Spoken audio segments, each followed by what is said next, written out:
wọ ní boyfriend wà àti new relationship rẹ kì í ṣe start now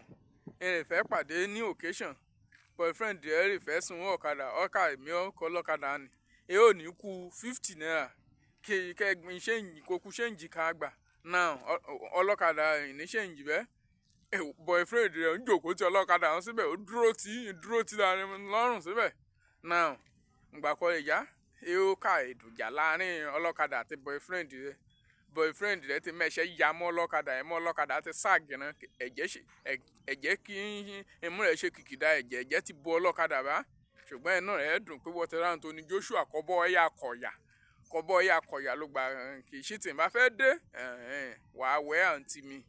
inú rẹ̀ kúkú lè ń báyìí kí mi gbà ọ́ láàmọ̀ràn bẹ́ẹ̀ ṣùgbọ́n mo fẹ́ wúyàn ọ́ kó bá kú wájú sí ọkọ̀ tá kó kèyìn sí ọkọ̀ tá kó wá ti kú ọ̀nà kan kó tèrò ara rẹ pa ọ̀rọ̀ ẹ̀mọ̀ràn mi ju yín lọ ire o.